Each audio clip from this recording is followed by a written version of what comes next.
जय अर्चन दोस्तों, स्वागत है आपका हमारी एक और नई वीडियो में। दोस्तों, जिस घड़ी का इंतज़ार था वो घड़ी आ गई है। पहुंच चुके हैं और एक सेमिनार में। दोस्तों, आज सेमिनार जो करने के लिए आए हमारे गुरुदेव मनोज बजाज सर, आज जानेंगे उनकी कामयाबी का राज। तो दोस्तों, चैनल पर नए हैं तो चैनल को सब्सक्राइब करें और एक प्यारा सा कमेंट करें। और चलिए, अब ग्राउंड में हम पहुंच चुके हैं और प्राण गीत चालू हो गया है। आज जानेंगे उनकी कामयाबी का राज और आरसीएम में कैसे आगे बढ़ें और सफलता की सीढ़ी को कैसे चूमें। तो चलिए, आज सुनेंगे मनोज सर को। ध्यान से आप लोग सुनिए और वीडियो को कमेंट जरूर करिए। तो चलिए, आ गए हमारे सर गुरुदेव मनोज बजाज सर। आज जानेंगे उनकी कामयाबी का राज। तो चलिए, वीडियो में बने रहिए और सुनते हैं पूरी वीडियो को और ध्यान से देखिए कि कैसे सफल हुए और सफलता का क्या राज है। चलिए सर, हमारे बीच में अभी सारे साथी अच्छी लगे तो कमेंट जरूर करें। धन्यवाद दोस्तों, जय अर्चन दोस्तों। और हमारे बीच में एक बार जितने ओपनर पिन अचीवर हैं सर, एक बार खड़े होंगे। Opener pin achiever sir, opener pin achiever. और मैं ये चाहता हूं कि जितने भी ओपनर पिन अचीवर हैं सर, एक बार यहाँ पे आ जाएंगे। आइए सर, जबरदस्त।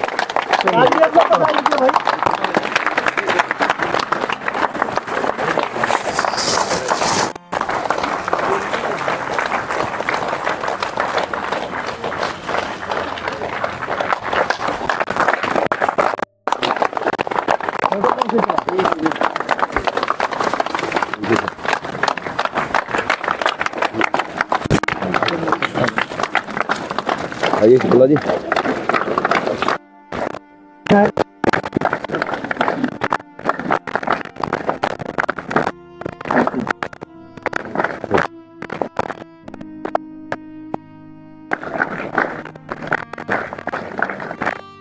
जी फटाफट करिए।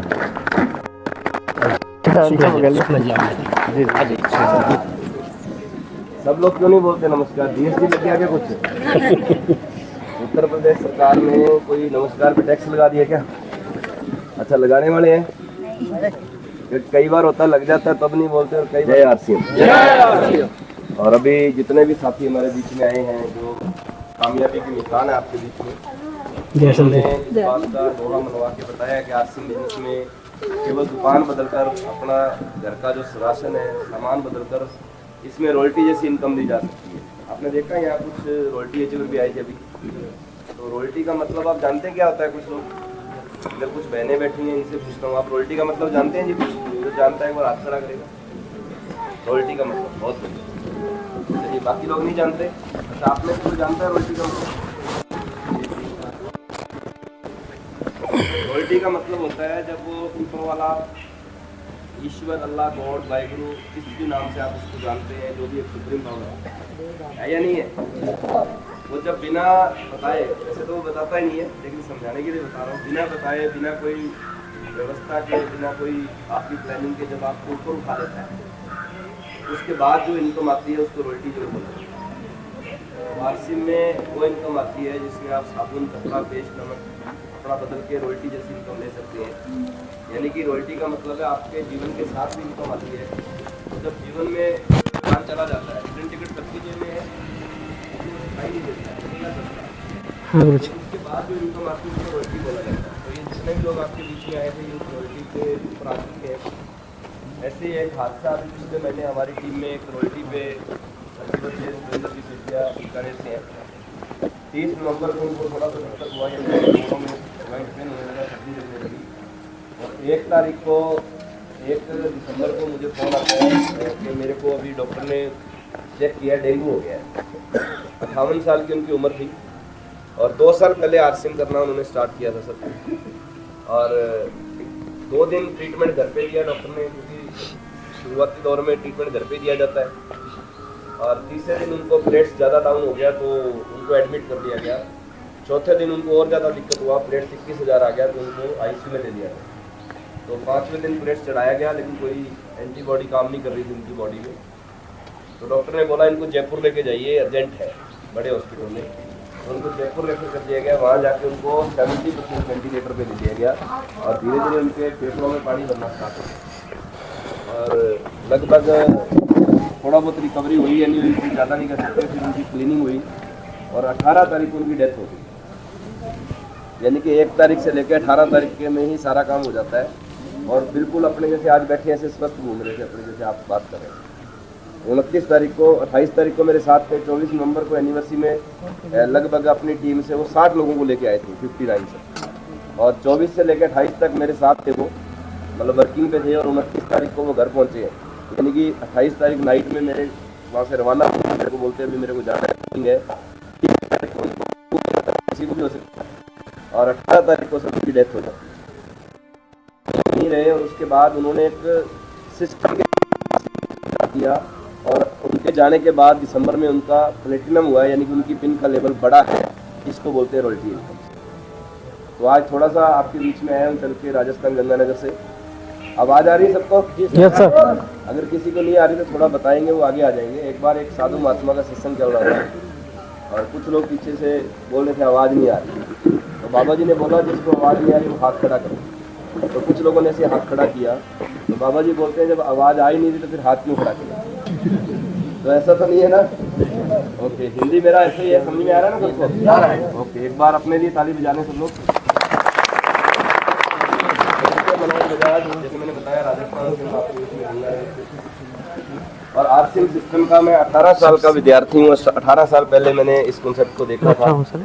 चलो बैठो। उस समय मैं एक मार्केटिंग लाइन में व्यक्ति था, सेल्स लाइन मेरा काम था। एक बार मैं अपना काम करके बस में सफर कर रहा था, तो 2 लोग, एक व्यक्ति दूसरे से बोल रहा था कि मैंने किसी कंपनी के प्रोडक्ट को यूज किया है और उससे मेरे घर में इनकम आई है।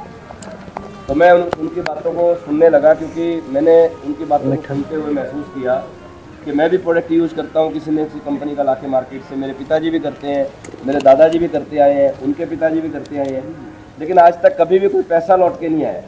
पैसा तो दूर की बात है, कभी किसी ने थैंक यू तक नहीं बोला। बोला जी? नहीं बोला।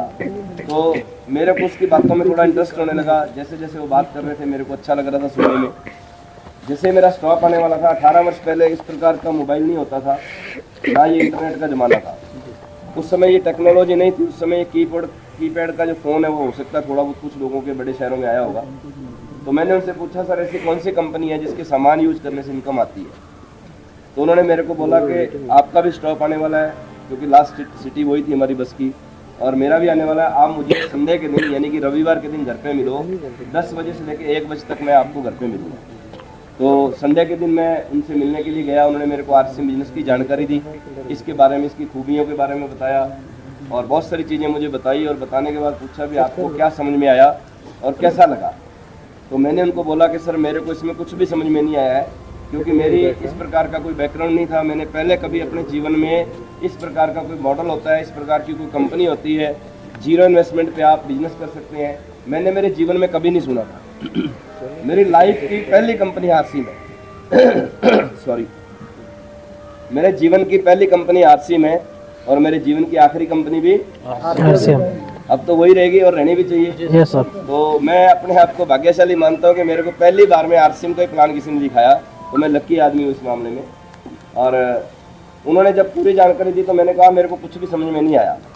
तो उस व्यक्ति ने मेरे को एक बात उस समय बोली थी जो मैंने मान ली।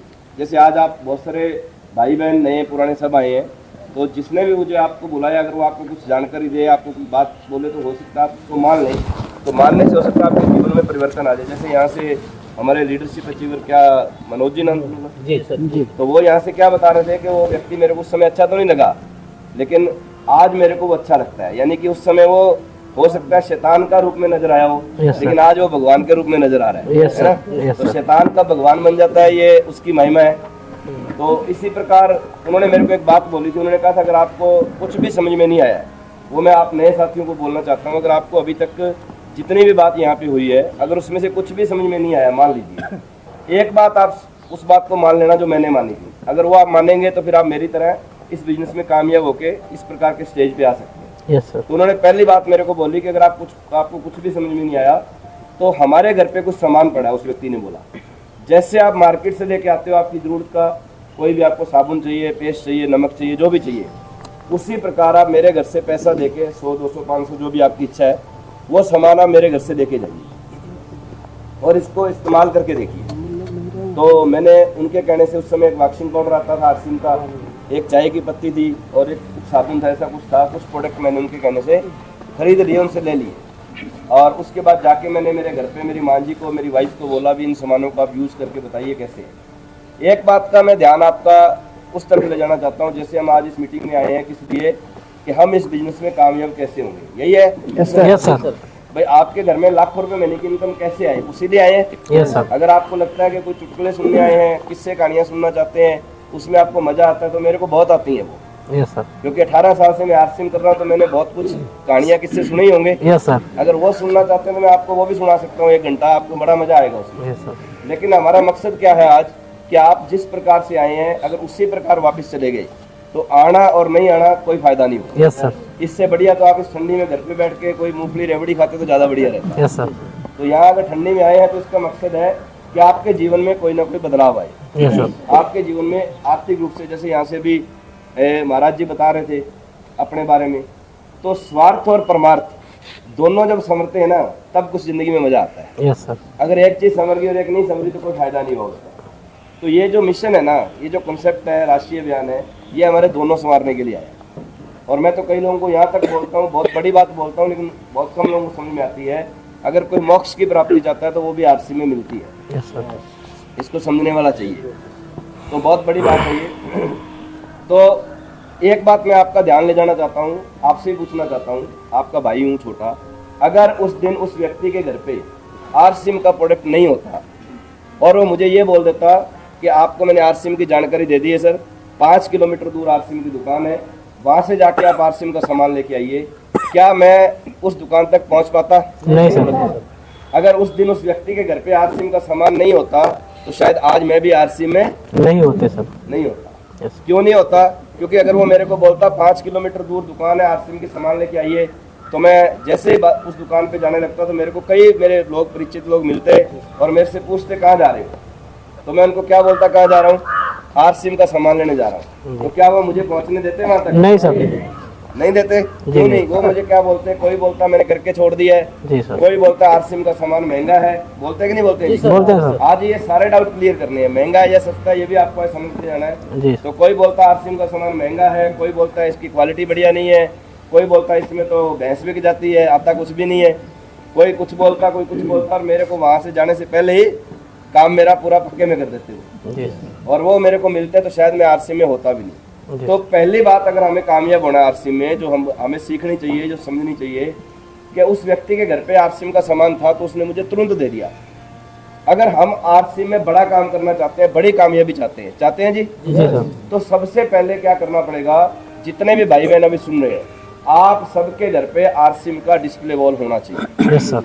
उस समय अलग बात थी, उस समय पता नहीं इसका क्या नाम रखा होगा या उन्होंने घर पे कैसे ला के रख लिया, लेकिन अब एक मॉडिफाई नाम आ चुका है हमारे पास जिसका नाम है डिस्प्ले वॉल।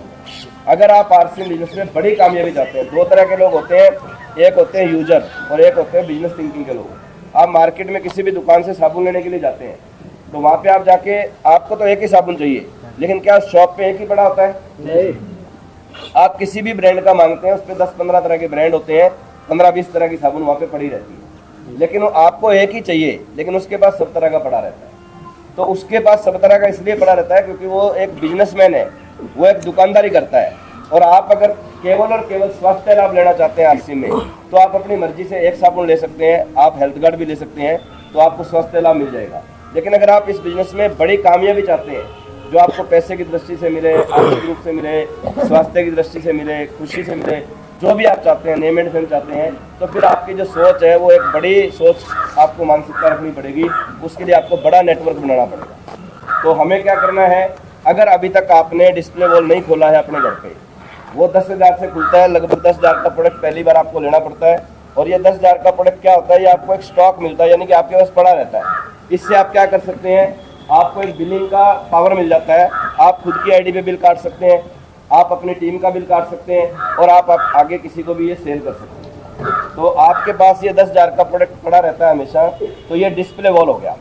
ये अगर आप कामयाब होना चाहते हैं तो आप सबके पास होना चाहिए। Yes sir. अगर आप लाखों रुपए महीने की इनकम, अभी बाहुबली जी बोल रहे थे कार चाहिए क्या, तो कार चाहिए तो फिर उस प्रकार का एटीट्यूड, उस प्रकार की सोच हमें बनानी पड़ेगी। यानी कि इस बिजनेस में अगर कामयाब होना चाहते हैं तो आप सबके पास डिस्प्ले वॉल होना चाहिए। अगर नहीं है तो सबसे पहला काम क्या करना है, डिस्प्ले वॉल अपने को ओपन करना है आज। यानी कि अपने से पूछना कैसे खुलेगा, इसके ऊपर कोई लाइसेंस लेने का कोई पैसा नहीं लगता है, केवल 10,000 का प्रोडक्ट आपको लेना होता है, उसके बाद आप कितना भी रख सकते हो, कितना भी कर सकते हो। तो पहले बात, अगर उसके घर पे सामान था तो मैं आज आरसी में हूँ दोस्तों, अगर नहीं होता तो शायद मैं भी आरसी में नहीं होता। तो दूसरा, मैंने जाके मेरी माँ जी को, वाइफ को बोला इसको इस्तेमाल कीजिए, उन्होंने इस्तेमाल किया तो मेरी माँ जी ने बोला कि जो पहले बाजार से सामान लाते थे उस सोडा और साबुन से खारिश होता था कपड़े धोते वक्त, इससे नहीं हुआ है, यही प्रोडक्ट दोबारा लेके आओ, क्योंकि हमारा प्रोडक्ट में क्वालिटी में दम है। अब मेरी माँ जी ने मुझे बोला दोबारा लाओ, तो मैं लेने जाऊँगा कि नहीं लेने जाऊँगा? तो मैं लेने के लिए दोबारा उस व्यक्ति के पास गया तो उन्होंने मुझे बोला इसका एक डिस्काउंट कार्ड बनता है, जो नए साथी हैं थोड़ा ध्यान से सुनेंगे। उन्होंने बोला इसका एक डिस्काउंट कार्ड बनता है जो फ्री में बनता है, जिसका कोई भी पैसा नहीं लगता है, रजिस्ट्रेशन फ्री है, उसके अंदर आपसे कोई पैसा नहीं दिया जाता है, वो कार्ड बिल्कुल फ्री बनता है। उसके अंदर आपको KYC देना होता है, जैसे आप कोई मोबाइल का सिम लेते हैं तो आप KYC देते हैं, आप कोई बैंक के अंदर खाता खुलवाते हैं तो आप KYC देते हैं, आप गैस का सिलेंडर लेते हैं तो KYC देते हैं। यानी कि KYC का मतलब होता है एक आपको ID प्रूफ देना होता है, एक आपको एड्रेस प्रूफ देना होता है, एक आपको अपना फोटो देना होता है, एक बैंक डायरी देनी होती है और एक आपको अपने नॉमिनी का नाम देना होता है। तो मैंने उनसे पूछा नॉमिनी का नाम क्यों ले रहे हो? तो उन्होंने कहा नॉमिनी का मतलब जानते हो? मैंने कहा नहीं जानता। उन्होंने कहा नॉमिनी का मतलब होता है वारिस। वारिस क्या होता है? जैसे मान लो मेरे दादाजी के पास एक ज़मीन था, मान लो वो जब दुनिया से गए तो वो मेरे पिताजी को मिला, यानी कि मेरे पिताजी उसके वारिस थे। मेरे पिताजी जब दुनिया से जाएंगे तो वो ज़मीन किसको मिलेगा? मुझे मिलेगा, मैं उनका वारिस हो गया। मेरे बाद किसको मिलेगा? मेरे बच्चों को मिलेगा। तो मैंने उनसे पूछा यार इतनी बड़ी बात बता रहे हो, इतने तक ये चलेगा क्या? उसने कहा ये पीढ़ी दर पीढ़ी काम करता है।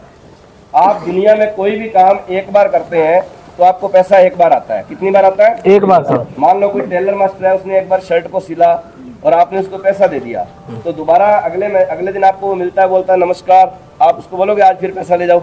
नहीं सर, नहीं मिलेगा। आप ट्यूशन पढ़ाते हैं स्कूल में, आपके पास कोई बच्चा पढ़ने आता है तो उसकी फीस एक बार मिलती है।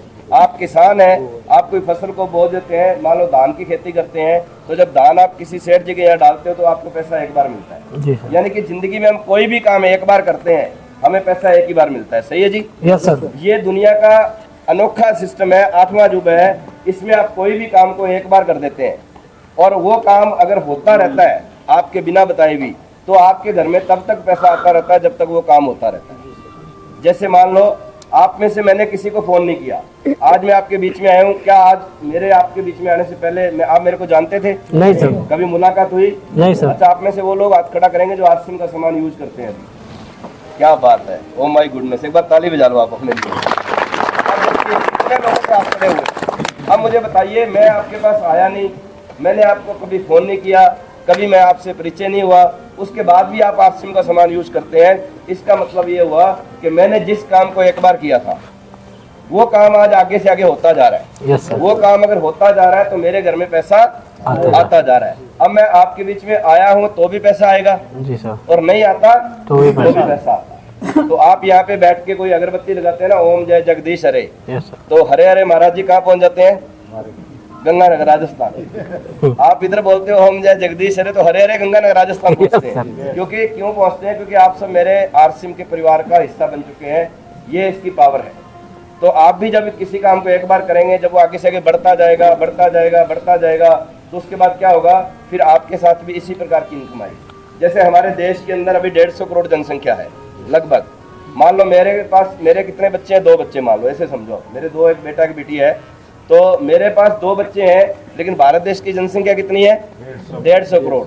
अब मेरे पास तो जिम्मेदारी है वो कितने लोगों को संभालने की है? कितने बच्चों को? 2 को। मैंने उनकी परवरिश करनी है, उनको पढ़ाना है, उनके लिए व्यवस्थाएं करनी है। मेरे को वो जिम्मेदारी ईश्वर ने दी है। तो मैं 150 करोड़ लोगों को तो नहीं पाल रहा ना, लेकिन 150 करोड़ लोग भी पढ़ रहे हैं, किसी न किसी के माध्यम से कोई ना कोई उनकी जिम्मेदारी उनके पेरेंट्स ले रहे हैं। तो इसी प्रकार से मैंने क्या किया? मैंने केवल 2 या 4 लोगों को संभाला आरसीएम में। मेरी जिम्मेदारी कितनी थी सर? 2 या 4 की। मैंने उनको पाल पोस के बड़ा कर दिया, उनके माध्यम से और बच्चे पैदा होते गए, और होते गए, और होते गए, और होते गए, और होते गए, और घूमते घूमते जैसे आज 150 करोड़ की जनसंख्या भारत की हो गई, वैसे आरसीएम में मेरे परिवार में 2 लाख लोग हो चुके हैं। तो इस पावर को आपने समझना है। तो मैं उनके पास जब सामान लेने गया तो उन्होंने कहा इसका कार्ड बनवा लो। मैंने कार्ड बनवाया।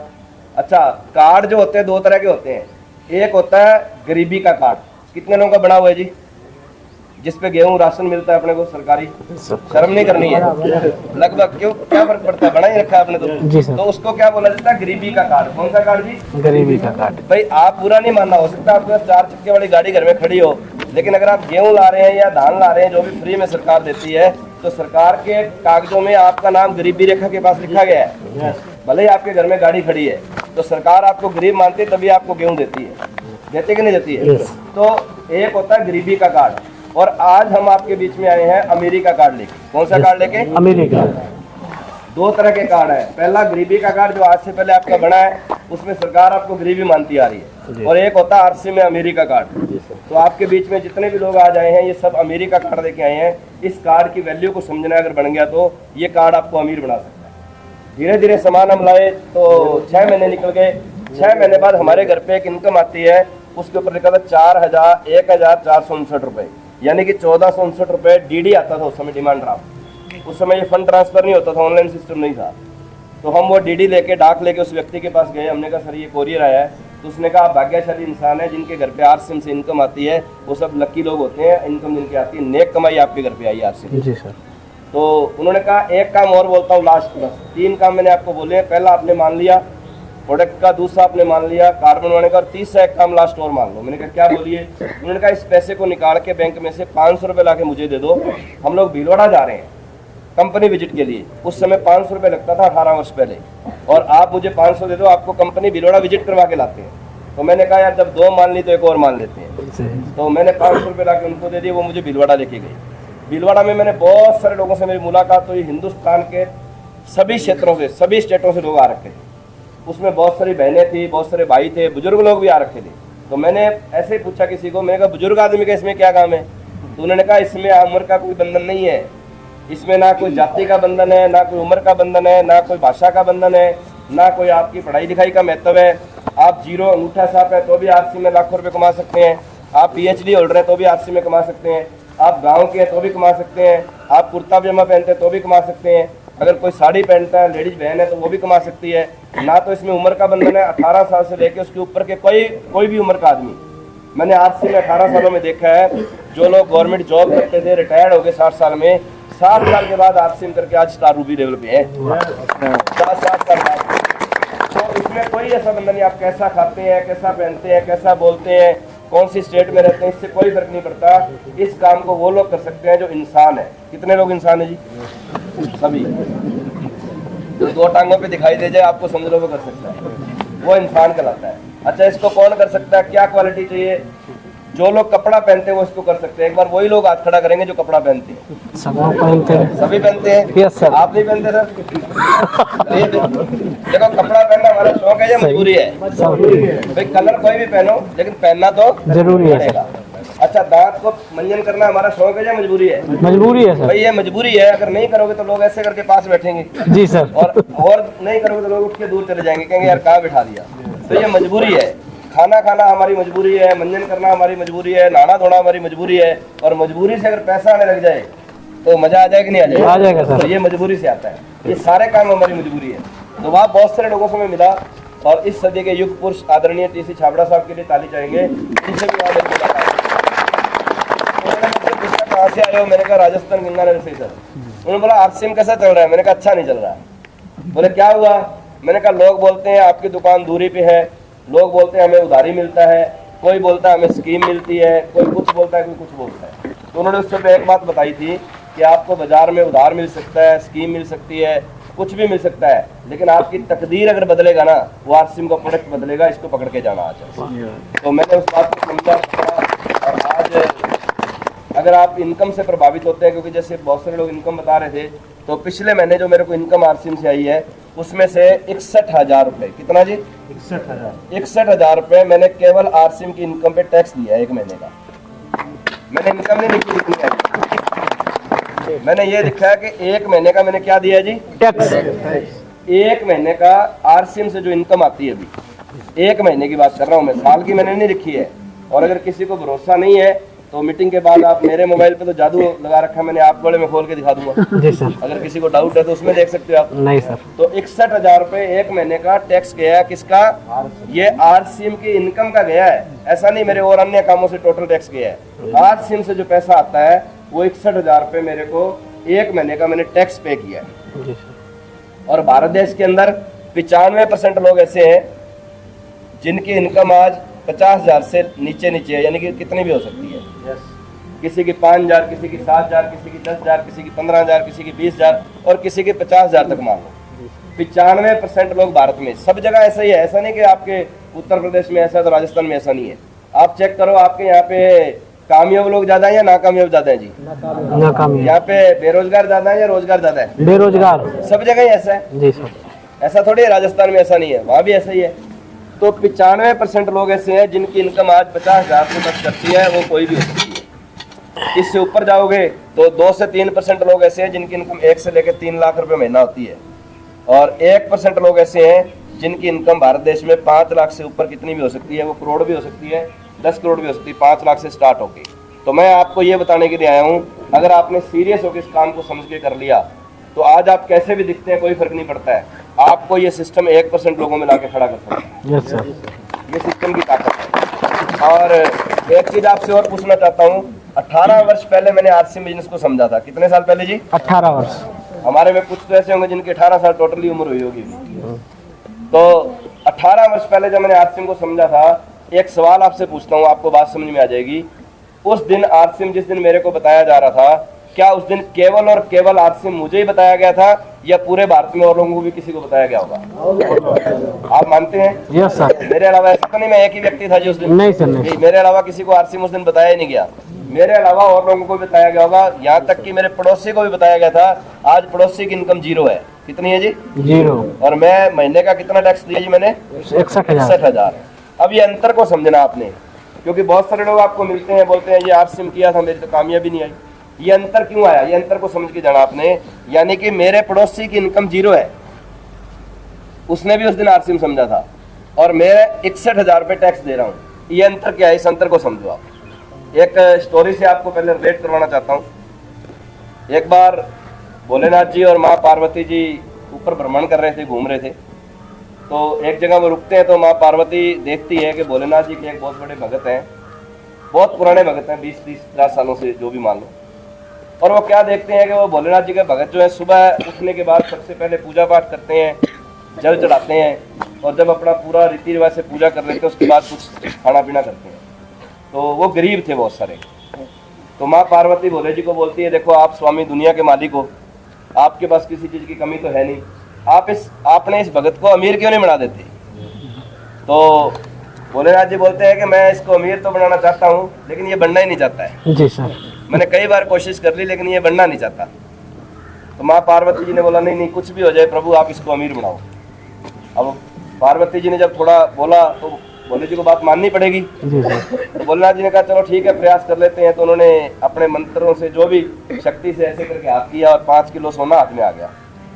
तो इधर हाथ किया तो एक थैला मान लो, बैग मान लो, वो हाथ में आ गया। जी सर। तो भोलेनाथ जी ने उस बैग के अंदर उस सोने को डाला और मंदिर से 100 मीटर बाहर, गाड़ी चलती है, गाड़ी का रास्ता नहीं था, वहां पे उस थैले को फेंक दिया, भी मेरा भगत आएगा, इसको उठाएगा और अमीर बन जाएगा। तो जैसे ही वो भगत बाहर निकलता है तो उसके मन में एक खुरापात आता है। क्या खुरापात आता है?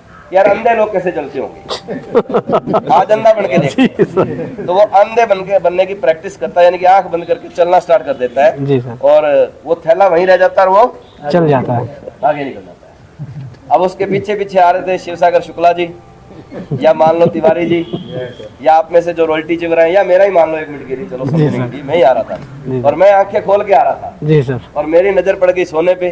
अब भोलेनाथ जी ने तो जो फेंक दिया सो फेंक ही दिया। जी सर। उनको धातु से क्या लेना देना है? जी सर। वो जिनको उन्होंने फेंक दिया उनके किस काम का है ना? जैसे एक बार रामायण के अंदर सेतु पुल बन रहा था, तो जो जितनी सेना थी हनुमान जी की और सारी सेना मिलके पत्थर पे श्री राम लिखती और उसको फेंक रही थी और पुल बना रही थी। तो भगवान श्री राम जी ने छुप के देखा भी यार ये पत्थर डूब क्यों नहीं रहे, यार कमाल होगी यार। तो रात को वो क्या करते हैं, जब सारे सो जाते हैं तो भगवान उठ के आते हैं, एक पत्थर को उठा के फेंकते हैं और वो पत्थर डूब जाता है। तो भगवान को सारी रात नींद नहीं आती, अब ये कैसे हो गया यार, कमाल होगी। वो सुबह उठते हैं तो जाके हनुमान जी से मिलते हैं और बोलते हैं मैं तो यार सारी रात मेरे को तो नींद नहीं आई। बोले क्या हुआ प्रभु? बोले आप पत्थर फेंकते हो तो सेतु पुल बन जाता है और मैंने पत्थर फेंका तो डूब गया। तो हनुमान जी बोलते हैं भगवान जिसको आपने फेंक दिया उसको तो डूबना ही था है ना, जिसको भगवान ही फेंक रहा हो कैसे डूबेगा? तो इसलिए भोलेनाथ के लिए वो काम का नहीं है सोना, उनके लिए क्या जरूरत है सोने की। तो वो सोना जो था उस पर नजर मेरी पड़ गई और मैंने उस सोने को उठाया और मैं अमीर बन गया। Yes sir. क्या मैसेज है, क्या समझ में आया आपको? कि मैंने उस अपॉर्चुनिटी को आरसीएम को समझा 18 साल पहले, जब मोबाइल का ज़माना नहीं था, इंटरनेट नहीं था, कुछ भी नहीं था। उस समय मेरे को समझ में आ गया ये आने वाले समय में बहुत बड़ा बिजनेस बनेगा, इसलिए मैंने उस अपॉर्चुनिटी को उठाया और मैं अमीर बन गया। और आज भी हमारे बीच में बहुत सारे लोग हैं। एक बार जैसे एक अंग्रेज भारत में आता है और गाँव में आता है किसी गाँव में, और गाँव में वो किसान के घर जाता है और बोलता है मुझे भूख लगी है। तो किसान बोलता है देखो अंग्रेज जी हमारे यहाँ काजू बादाम तो है नहीं, हम तो सीधे साधे किसान हैं, हमारे यहाँ गाय भैंस होती है, हम तो आपको अच्छी क्वालिटी का दूध पिला सकते हैं। उसने कहा चलो वही ले आओ, भूख लगी है। तो किसान अपने बच्चे को बोलता है जाओ भाई बेटा लेके आओ एक गिलास जो भी है। वो लेके आता है तो बच्चा ट्रांसलेट करता है आपस में बात को, क्योंकि किसान इंग्लिश नहीं जानता और अंग्रेज हिंदी और पंजाबी जो भी नहीं जानता था वो। तो वो अंग्रेज उससे पूछता है किसान से भी ये दूध कहाँ से आया है? तो उसने कहा वो जो सामने भैंस बंधी पड़ी है ना काले रंग की, ये उसका है दूध। तो वो पूछता है वो खा क्या रही है? वो बोलता है वो चारा खा रही है हरे रंग का। तो अंग्रेज पूछता है काले रंग की भैंस हरे रंग का चारा खाती है, सफेद दूध कैसे दे देती है ये? तो किसान ने बोला भी ये तो प्रभु की माया, हमें नहीं पता कैसे देती है। उसने कहा ना इस पे तो रिसर्च होना चाहिए, मैं इसको अपने अमेरिका में लेके जाऊंगा, वहां इसकी रिसर्च करेंगे हम। तो आज भी बहुत सारे लोग 18 साल पहले ये मेरे को समझ में आ गया था, लेकिन आज भी बहुत सारे लोग अंधे गूंगे और बहरे बनने का प्रयास करेंगे। जैसे वो भगत को क्या खुरापात आई कि अंधा बन के देखता हूँ, तो आज भी हमारे बीच में बहुत सारे नए साथी आए हैं। 18 सालों से मैं देख रहा हूँ लोग आते हैं जाते हैं। कुछ लोग तो हिसाब लगाते हैं कि कंपनी को क्या बचता होगा, ये तो सारा गोलमाल है, ऊपर वालों को आ जाता है नीचे वालों को नहीं आता होगा, अपना अपना हिसाब लगाते रहते हैं बैठे बैठे और वहीं के वहीं खड़े रहते हैं, है ना। उनकी एक्टिविटी कुछ भी नहीं है। जैसे पेंडुलम होता है ना, वो वहीं टुक टुक करता रहता है, जाता कहीं नहीं है वो, है ना। तो वो क्या हिसाब लगाते रहते हैं, कंपनी को क्या बचता होगा, इसको आता होगा, इसको कंपनी दे देती होगी, यानी कि वो ऐसे सोचते रहते हैं। तो आज भी बहुत सारे लोग हमारे बीच में ऐसे होंगे, बुरा नहीं मानना, जो आज सब कुछ बताने के बाद भी अंधे गूंगे और बहरे बनने का प्रयास करेंगे। जी सर। और वो इस अपॉर्चुनिटी को खो देंगे आज फिर 5-10 सालों बाद फिर उनको कोई जाके मिलेगा, जाके जाम मत जगाएगा, फिर वो कहेंगे यार बहुत भारी गलती हो गई, 5 साल पहले बजाज जी को सुना था एक स्कूल में, तब जाग जाता तो अच्छा रहता। तो एक दिन जगना तो पड़ेगा, क्योंकि आपको मजबूरी जगा देगी आपकी। जैसे एक डायलॉग है, कहते हैं ना कुछ लोग आपके संग संग बदलेंगे, कुछ लोग आपके साथ साथ बदल जाएंगे, आप बोलोगे तो वो बदल जाएंगे, ठीक है आपके साथ करते हैं। कुछ लोग देखकर आपके रंग और ढंग बदलेंगे। जी सर। या ये कह सकते हैं कुछ लोग आपके साथ साथ बदलेंगे, संग संग बदलेंगे, और कुछ लोग होकर हालातों से तंग बदलेंगे। बदलना तो पड़ेगा ही सर, बदलना तो पड़ेगा। कोई ऑप्शन नहीं है, और कोई ऑप्शन नहीं है। क्या आपको लगता है कोई सरकारें आपके ऑप्शन लेके आई? कुछ ऑप्शन नहीं है, बदलना तो पड़ेगा। तो आज भी बहुत सारे लोग अंधे गूंगे और बहरे बनने का प्रयास करेंगे। मैं आपसे हाथ जोड़ के निवेदन करता हूँ, अंधे गूंगे बहरे बनने का प्रयास मत करना। इस अपॉर्चुनिटी को आंखें खोल के कान खोल के ध्यान से समझना और इसके ऊपर काम करना। ये दिमाग मत लगाना कि काली भैंस हरा चारा और सफेद दूध कैसे दे देती है। जी सर। तो आप इस चक्कर में नहीं पड़ जाना, ये आरसीएम सिस्टम का काम है, वो अमीर बनाता है। तो आपको क्या करना है, इसके ऊपर काम करना है। तो इस मैसेज से आपको समझना है, इस स्टोरी से आपको जगना है, यानी कि ये क्या कर सकता है आपके जीवन में।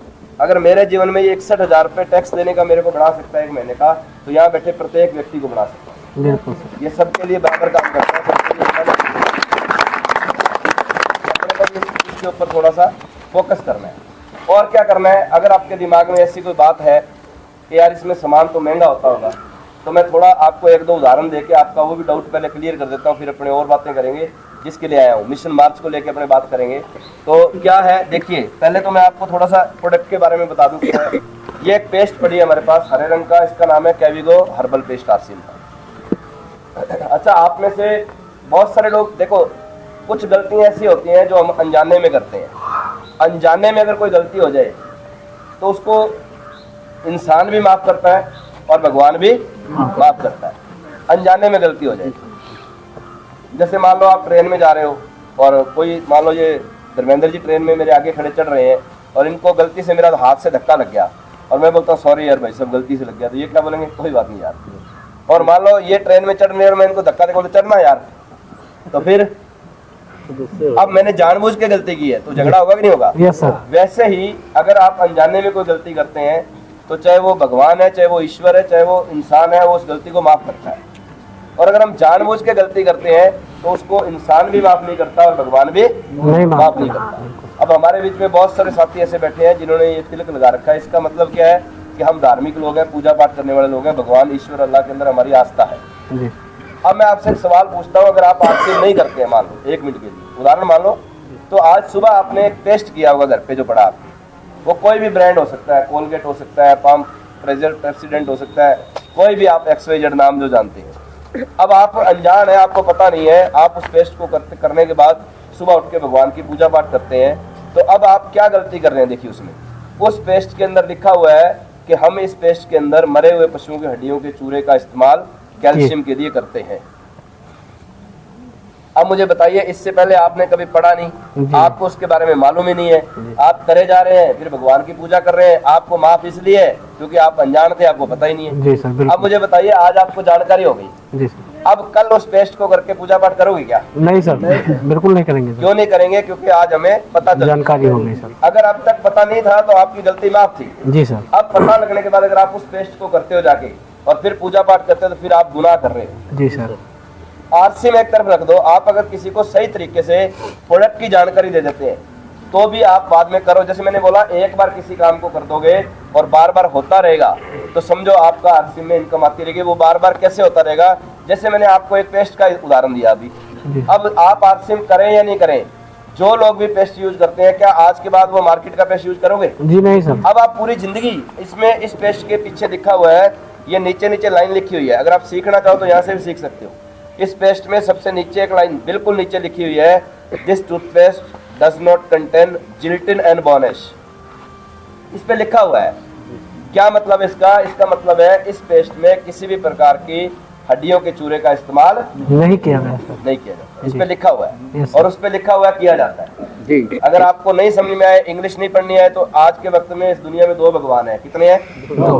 एक तो ऊपर है ही, उसको आप अल्लाह बोलो, वाहिगुरु बोलो, राम बोलो, जो भी आपकी मर्जी है। जैसे मेरे बेटे का नाम अनुभव है तो उसको घर में निकनेम अभी बोल देते हैं, उसका दादा उसको लड्डू बोल देता है, उसकी मम्मी उसको कभी गुस्से में आके कुत्ता बोल देती है तो वो कुत्ता थोड़ी बन गया। नहीं सर। वो प्यार है उसका मम्मी के साथ। कभी हरामजादा बोल देती, कभी तो मानता नहीं बात। तो उसकी बहन जब उससे झगड़ा करती तो उसको कुछ भालू बोल देती है, तो क्या वो भालू थोड़ी बन गया? नहीं। ऐसे ईश्वर जो है ना, अल्लाह गॉड जो सुप्रीम पावर है, हम प्यार में उसको कुछ भी बोल सकते हैं लेकिन है वो एक। जी सर। तो उसी प्रकार से 2 भगवान है, एक तो वो है ही जिससे दुनिया चलती है, और एक अभी नया नीचे और आया है जिसका नाम है गूगल देवता। गूगल देवता कौन सा है जी? गूगल बाबा। अब आपको जहाँ पे लगे ना कुछ समझ में नहीं आ रहा तो किससे पूछना है? गूगल बाबा से। बात खत्म। जी सर। अब मैंने अब आपको बात बता दी, आप बोलो भैया सच है या झूठ है, तो आपके पास है ना गूगल देवता, जी सर। उससे पूछो, वो बता देगा सारी बात, उसका यही काम है। तो इस पेस्ट के नीचे लिखा हुआ है, this toothpaste does not contain gelatin and bone ash. इसका मतलब होता है कि इसमें किसी प्रकार की मरे हुए पशुओं की हड्डियों के चूरे का इस्तेमाल नहीं किया जाता है कैल्शियम के लिए, और उसमें सब में किया जाता है।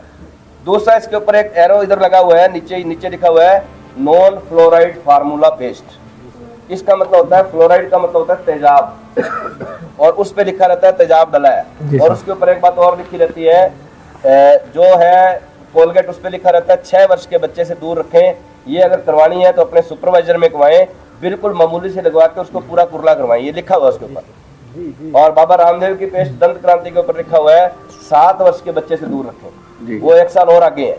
क्यों? क्योंकि उसमें कारण क्या है, जो कोलगेट है उस पे लिखा हुआ है 966 पीपीएम का तेजाब डाला गया है, और बाबा रामदेव लिखता है 1000 पीपीएम डाला एडवांस में। और एक बार किसी ने बोला मैं केस करूंगा, तो बाबा बोला मैंने तो आंख मारी थी ना, बच के रहना भाई।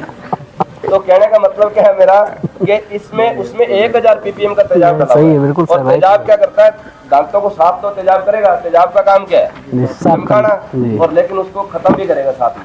जो बोलते हैं ना ये दिक्कतें आ गई, ये जहाँ दर्द होता है इसलिए होता है, वो तेजाब के कारण होता है। दूसरा, अगर गलती से उसको निगलने लग गया बच्चा तो उससे अल्सर हो सकता है, जिस पे लिखा हुआ है, और अल्सर के बाद कैंसर होता है, पहले अल्सर फिर कैंसर बनता है। तो वो इसीलिए लिखते हैं कि इसको कम लगाना है, धीरे करना है, बाहर निकालना है, वो सारे। लेकिन हम लोग कहाँ ध्यान देते हैं, वो तो बोलते हैं बिल्कुल माइनर लेना है। और हम हिंदुस्तानी लोग क्या करते हैं, जब तक मुंह से झाग बाहर नहीं आए, जैसे पशु की आती है, तब तक हमें मजा ही नहीं आता। तो ये हम पढ़ते नहीं है, ये छोटी छोटी बातों को ध्यान रखना है। आरसीएम बिजनेस का जो पहला उद्देश्य क्या है, देखिए क्या उद्देश्य है पहला जी, स्वास्थ्य रक्षा। तो ये इसके अंदर ये प्रूव हो रहा है कि ये कंपनी आपके कितने चीजों का ध्यान रखती है, छोटी छोटी चीजों का। अगरबत्ती में बांस को जलाना हमारे हिंदू धर्म में उसको गलत माना जाता है, जी सर, जी। बहुत सारे लोग उसको मानते हैं कि वंश जल रहा है। आरसी में जो अगरबत्ती आती है उसमें बांस की स्टिक का इस्तेमाल नहीं किया जाता है। नहीं है सर। अब बताइए धार्मिक आस्था का कितना ध्यान रखा जाता है। जी सर। अगर आरसीएम को बिजनेस ही करना होता, कुछ लोग हमें बोलते हैं कि भाई सरसों का तेल हम तो यूज करते हैं। क्यों करते हो भाई? बोले हमारे बुजुर्ग खाते थे इसलिए हम खाते हैं। अरे भाई आपके बुजुर्ग तो खेत में जाके हल चलाते थे, आप चलाते हो क्या? नहीं सर। नहीं चलाते। आजकल के बच्चे अगर छोटा घर में है ना, उसको अगर पोटी आ जाए तो वो कहता है एक्टिवा की चाबी देना, वहां तक जाना मेरे को, काम तो दूर की बात रहेगी। जी सर। भाई आप कंपैरिजन कर रहे हो बड़ों से, लेकिन काम उन जैसा कहाँ करते हैं। महाराणा प्रताप के पास 60 किलो का भाला होता था, वो फेंक के मारते थे ना तो कई शहीद हो जाते थे। और आज के जो युवा है ना, घर पे उसके पीठ पे 30 किलो का गेहूं का कट्टा रख देना, शाम को पेन पाम अपने वाला जो आता है ना वो लगाना पड़ेगा। इसके पेन को लाके लगाओ, इससे दर्द होता है। हम बात करते हैं बड़े बुजुर्गों की, भाई हमारे बुजुर्ग खाते थे सरसों का तेल, लेकिन हम उतना काम नहीं करते। अगर आप सरसों का तेल के अंदर क्या होता है, सबसे बड़ी चीज उसमें लिखी हुई है कि इसमें अरुसिक एसिड की मात्रा होती है जो हमारे हार्ट की धड़कन को धीमा करती है। जी सर। ये मैं नहीं कह रहा हूँ, ये हिंदुस्तान का सबसे बड़ा रिसर्च सेंटर पीजीआई चंडीगढ़ है, उसके जो हेड है डॉक्टर के तलवार की स्टेटमेंट है, ये मेरी नहीं है। और हमें आज किसी को अगर हेड बनना हो पीजीआई का, डॉक्टर ही बनना हो, तो कितना पैसा चाहिए भाई? बहुत करोड़ों रुपए चाहिए। अगर आपको एमबीबीएस करनी है तो 1 करोड़ चाहिए, अगर आपको एमडी बनना है तो 5-4 करोड़ चाहिए, और 15 साल का समय चाहिए। और अगर आपको हेड बनना है तो फिर आपको पता नहीं कितना और चाहिए। हम में से किसी के पास करोड़ नहीं है, और हम डॉक्टरों की तरह सलाह देते हैं कि सरसों का तेल खाना चाहिए। मैंने आपको बोल दिया, उसने आगे बोल दिया, खाना क्यों चाहिए किसी को पता ही नहीं। अब उसमें क्या होता है, वो हार्ट की धड़कन को धीमा करता है। सबसे ज्यादा पश्चिम राज्य में सरसों का तेल खाया जाता है। अगर आप गूगल सर्च करोगे ना तो उस पर लिखा आता है कि सबसे ज्यादा पेस मेकर साउथ इंडियन राज्य में लगे हुए हैं। पेस मेकर एक मशीन होती है जो हार्ट के साथ उसकी धड़कन को बढ़ाने के लिए, बैलेंस करने के लिए लगाई जाती है, और हमें इस चीज का नॉलेज नहीं, हम खाए जा रहे। आरसीएम को अगर बिजनेस ही करना हो, मान लो समझने के लिए बात है, अगर आरसीएम हेल्थ कार्ड बेचता है और उसमें मान लो उसको 2% का प्रॉफिट है, या जो भी उसका मार्जिन है, मान लो 1 मिनट के लिए जो भी है, तो अगर 10 लाख लोग ये बोलते हैं कि हम सरसों का तेल खाना चाहते हैं, तो आरसीएम को हमें डॉक्टर बनाने की जरूरत क्या है? हम आपसे तर्क वितर्क करें, भाई सरसों का बढ़िया नहीं होता है, हेल्थ कार्ड बढ़िया होता है, इतने काम में उलझने क्यों है? टीसी सर को बोलेंगे सर 10 लाख लोग सरसों का करते हैं, आपको तो उतना ही मार्जिन मिलना है, एक रैक में सरसों का लगा दिखा देते हैं अपने। तो आज वो किसी कंपनी को फोन करेंगे कि हमें 10 लाख पाउच सरसों का तेल चाहिए, तो उनको मिलेगा कि नहीं मिलेगा? मिलेगा। तो उनके क्या फर्क पड़ता है, इधर हेल्थ कार्ड बना, इधर सरसों रख देते हैं, उठाओ खाओ। अगर आरसीएम को बिजनेस ही करना होता तो वो सरसों का भी ला के रख देगी, सोयाबीन भी ला के रख देगी, वो कोई और भी ला के रख देंगे, हमें क्यों माथापच्ची करनी है? आरसीएम को केवल बिजनेस नहीं करना है, क्योंकि आरसीएम का मुख्य उद्देश्य क्या है, वो है स्वास्थ्य रक्षा। आरसीएम ऐसा कोई प्रोडक्ट नहीं लेके आता जो आपकी, मैंने आपको ये बात बताई। अब मुझे बताइए, जो लोग धार्मिक होने का संकेत देते हैं, तिलक लगाते हैं, हम लोग धार्मिक है, क्या आज के बाद जो घर पे पेस्ट पड़ा है वो दोबारा करेंगे? जी नहीं सर। अब आप आरसीएम करना या नहीं करना, पूरी जिंदगी भर जिसको ये समझ में आ गया वो पेस्ट यही करेगा भाई। जी सर बिल्कुल। तो ये थोड़ा सा मैंने आपको बताने की कोशिश की।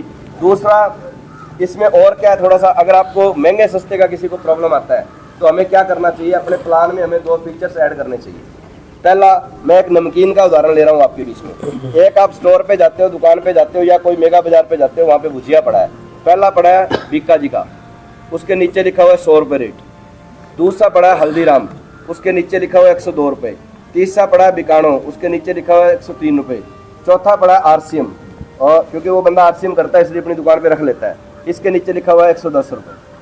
अब मुझे बताइए, जो आरसीएम नहीं करता है वो कौन से वाला भुजिया उठाएगा बहन जी? हाँ जी बताइए। 100 रुपये वाला।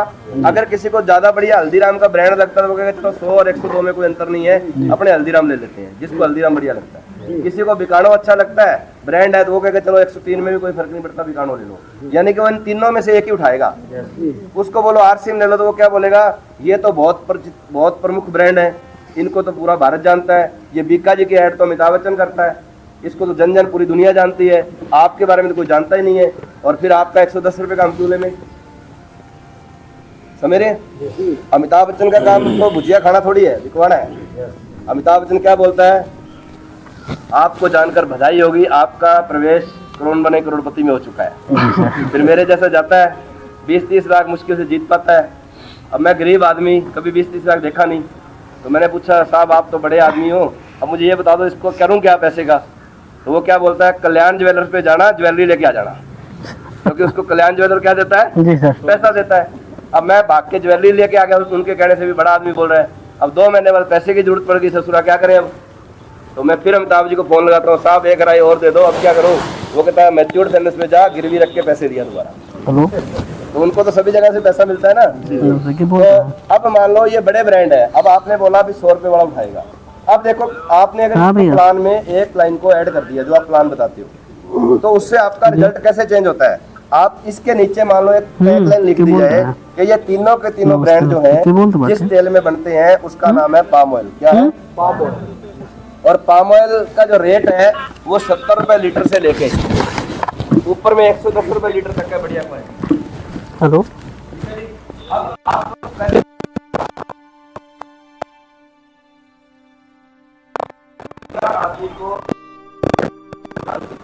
कोई आदमी स्मोकिंग करता है, कोई आदमी अच्छा सवाना बच्ची। गुटखा खाता है।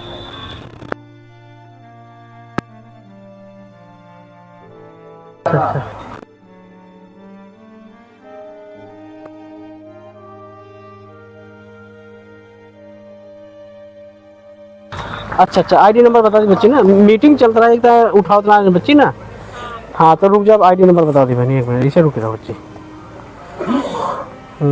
और सब बढ़िया बहनी। हेलो, हाँ 1 मिनट सर। हाँ बच्ची 1 मिनट रुक जाओ, निकालते बच्ची।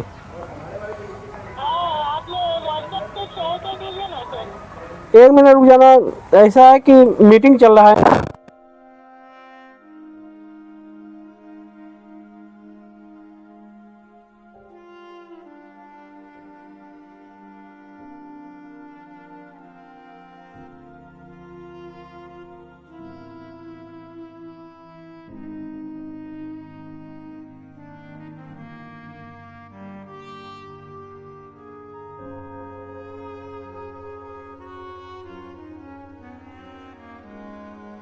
चालीस 42 और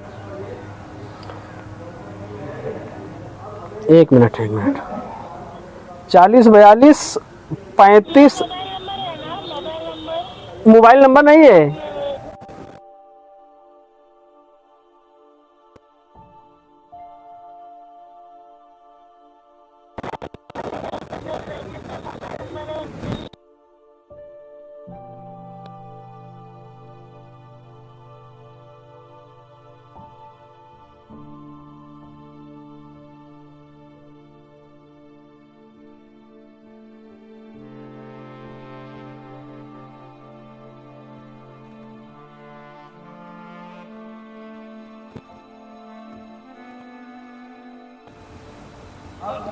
ओके,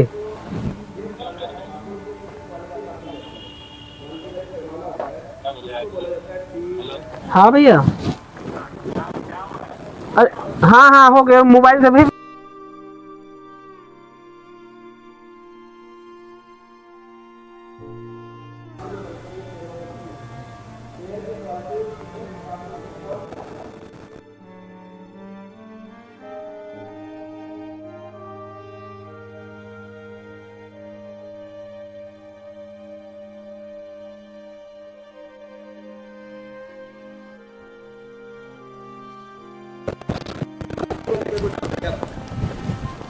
हाँ जी, खुशबू कोई भी हो सकता है, किसी में गुलाब का, किसी में गेंदे का मान लो।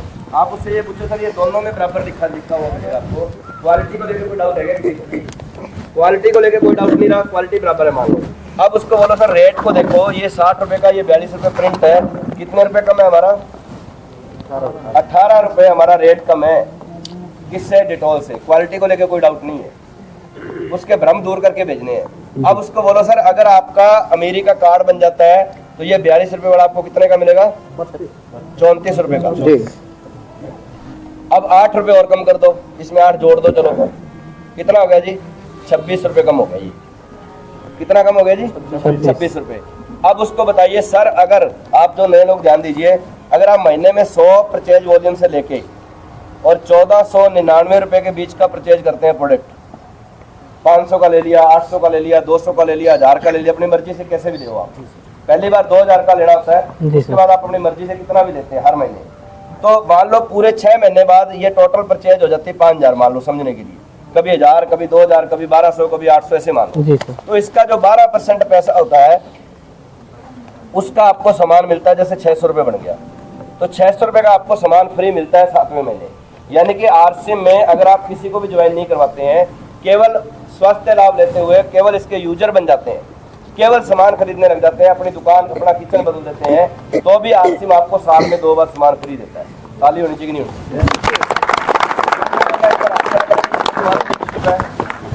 देखिए ये आपके बीच के लोग हैं। देखो भाई, मैंने कोई सिखा के नहीं लाया किसी को, मैं पार्टी बाजी की तरह दिहाड़ी पे नहीं लाया हूँ, मैं तो लेके जा रहा हूँ इनसे पैसे, दे के नहीं जा रहा हूँ। तो कहने का मतलब क्या है, ये सारे लोग जिन्होंने हाथ खड़े किए हैं इनको साल में 2 बार सामान फ्री मिलता है। अब आप मार्केट से सामान लाते हो, कभी थैंक यू मिला क्या फ्री में? नहीं सर, उस पर लिखा रहता है गारंटी की इच्छा ना ही रखें जी सर, और कोई गलती से लेके तो बदल के और नहीं देता वो, बिल्कुल सर, है ना। तो यहाँ पे आरसीएम क्या करता है, आरसीएम कहता है आपको 2 बार साल में सामान फ्री मिलेगा, आपने किसी को भी नहीं जोड़ा तो भी मिलेगा, खाली आपके यूजर बनने से। तो इसमें कोई दिक्कत है क्या? कोई नहीं नहीं है। अब आपको जो सामान फ्री मिलता है वो 12% का फ्री मिलता है। कितना? 12%। अब इसमें हमारे साबुन का जो पैमाना होता है वो पीवी होता है हमारा 20, जिसपे हमारे को कमीशन मिलता है, कंपनी कमीशन देती है। इसका 20 जो पीवी है, यानी कि ये आपको 34 का मिला, अभी 22 पीवी हो गया है, पहले 32 था तो 20 था। ये पीवी क्या होता है? कंपनी कहती है इसकी जो पैकिंग है, ट्रांसपोर्टेशन है, टैक्स है, जो भी गवर्नमेंट के खर्चे हैं, जैसे इस पे 28% टैक्स लगता है कॉस्मेटिक के प्रोडक्ट पे। तो मान लो ये आपको 34 का मिला तो उसका 28-30% मान लो समझने के लिए, तो 30% का 9 रुपये तो इस पे टैक्स लगती है सरकार की। अब जो टैक्स लग गया उसके ऊपर कोई कमीशन मिलेगा? जो पैकिंग खर्चा आ गया उसके ऊपर मिलेगा? ट्रांसपोर्टेशन पे मिलेगा? कुछ नहीं मिलेगा। अब कंपनी कहती है जो एक्चुअल कॉस्ट हमारी आ जाती है, बचती है, उसको समझने के लिए हमने उसका नाम पीवी रख दिया, वो इसका मान लो 22 है। अब 1 मिनट के लिए 20 ही मान लो, पुराना रेट 20 था, या भाई साहब 32 था, अभी 34 हो, चलो 32 से समझ लो। अब 20 पीवी का 12% आपको फ्री मिला है, सब मिला है जी। तो 12% कितना होता है जी? 2 रुपये 40 पैसे। तो आप इसमें से 2 रुपये 40 पैसे और कम कर दो, या सीधा इसमें से भी कम कर सकते हो समझने के लिए। ये तो एमआरपी में अंतर था, अब आप इसमें से अंतर कर दो। मान लो ये 32 का ही आता है, तो 2 रुपये 40 पैसे कम करेंगे तो कितना रह गया सर? 30 रुपये नहीं, सॉरी 29 रुपये 60 पैसे। पुराने रेट से कंपैरिजन करवा रहा हूँ, 29 रुपये 60 पैसे का हो गया ये साबुन। अब अगर आप 1500 रुपये पीवी का फिक्स लेते हैं, जैसे कंपनी कहती है कि आप 1500 पीवी हर महीने करते हैं, तो 6 महीने पूरे करने के बाद 7वें महीने आपको 1500 का सामान फ्री मिलता है। उसकी जो एवरेज आती है वो 17% की आती है। अगर आगे पीछे लेते हैं तो 12% की आती है। अगर आप 1500 पीवी करते हैं तो आपको 17% का सामान फ्री मिलता है। 17% के हिसाब से 5% और बढ़ गया, यानी कि 1 रुपये इसमें से और कम कर दो, कितने का रह गया जी? 28 रुपये 60 पैसे का। अब इसके बाद नेटवर्क की पावर तो बाद में आएगी। आप केवल इतना ही समझ लो कि आपने कोई नेटवर्क नहीं बनाया, कुछ नहीं किया, किसी को ज्वाइन नहीं कराया, आपको 28 रुपये 60 पैसे का पड़ रहा है। ये कितने का पड़ रहा है जी? और वो कितने का पड़ रहा है जी? यानी कि वो आपका एक आएगा 60 रुपये में, और ये कितने आ जाएंगे? 2 आएगा सर। तो बाद में 5 रुपये और बच जाएंगे चॉकलेट के लिए, बच्चे के लिए। तो बच्चा भी खुश, घरवाले भी खुश, आप भी खुश, कम पैसे लगे।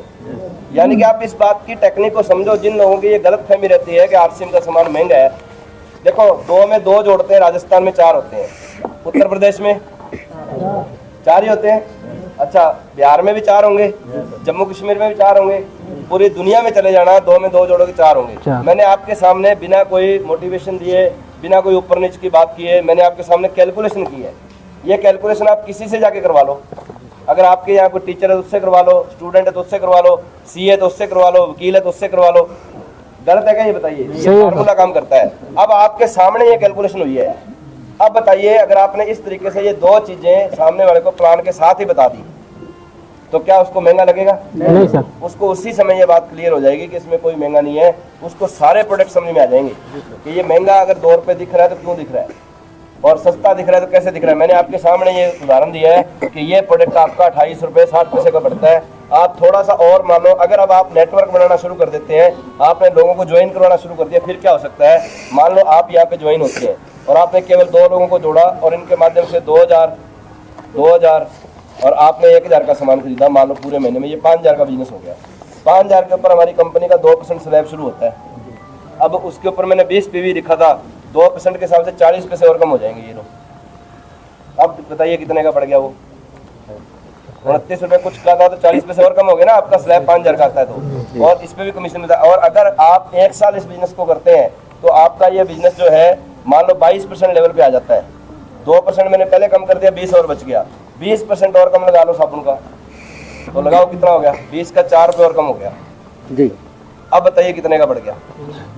जो लोग सीनियर सामने बैठे हैं, जो रॉयल्टी पे आ चुके हैं, या जिन लोगों का लेवल 22% आ चुका है, कुछ लोग तो ऐसे हैं जो कुछ भी नहीं करते तो भी 22% आ जाता है।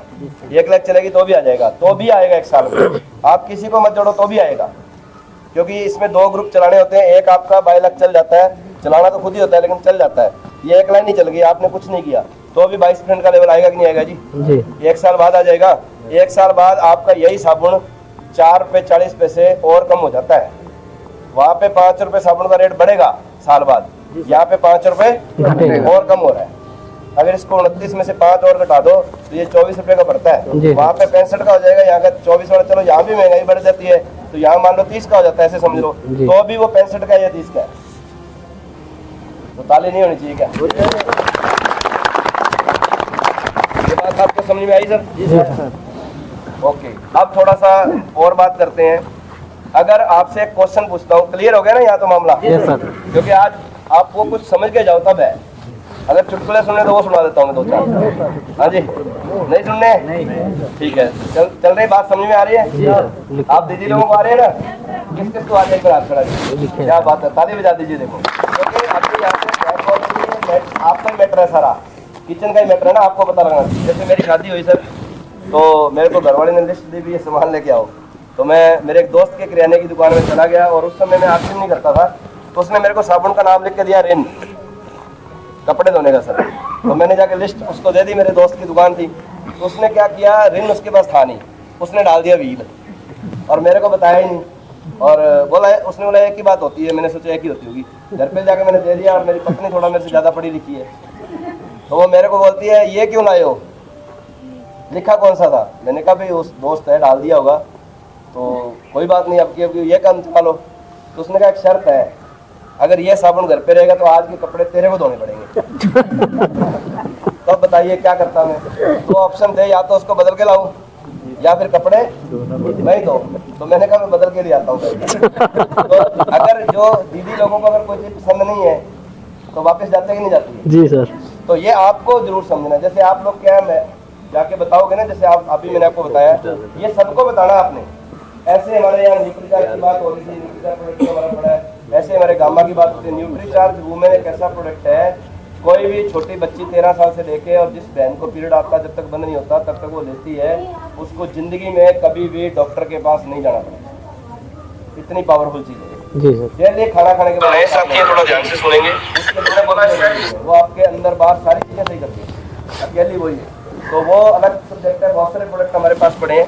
तो ये आपका मैटर है, इसको थोड़ा सा अपने ध्यान से समझना है। अब थोड़ा सा मैं आपसे एक सवाल पूछता हूँ, अगर आपको कोई ये बोल दे कि आपको 1 लाख रुपए महीने की नौकरी मिलेगी सरकारी, उत्तर प्रदेश सरकार में, तो कितनी रिश्वत दे सकते हो आप? नहीं, कुछ भी बोलिए, एक फिगर बोलिए। हमारे राजस्थान में भी चलती है रिश्वत, तो सब जगह चलती है। 10 लाख 5 लाख। फिर मान लो आपको कोई ये बोल दे कि मैं अधिकारी हूँ मान लो उत्तर प्रदेश सरकार का, ये मानो, और मैं बोलता हूँ रिश्वत 1 लाख रुपए महीने की सैलरी पक्की है गवर्नमेंट जॉब में, बताओ कितना पैसा दे सकते हो? 10 लाख कम से कम। 10 लाख। हाँ जी, 10 लाख। 10 लाख दे सकते हैं? जी सर।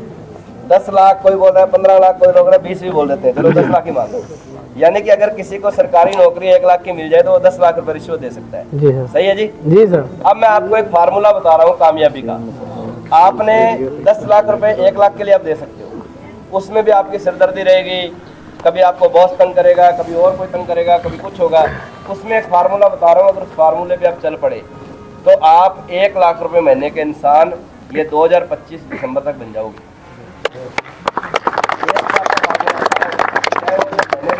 इधर भाई बैठे, कोई भी आपको मैंने पहले ही बोल दिया, आप कैसे भी हैं भूल जाओ, आप अंगूठा छाप है तो भी बनेंगे और आप PhD होल्डर हैं तो भी बनेंगे, क्योंकि ये सिस्टम सबके लिए बराबर काम करता है। यहाँ पे पढ़ाई लिखाई अच्छी बात है, एजुकेशन होनी चाहिए, तभी आपने अच्छे दिखते हैं, बातचीत में प्रभाव पड़ता है, हमारा देश आगे बढ़ेगा।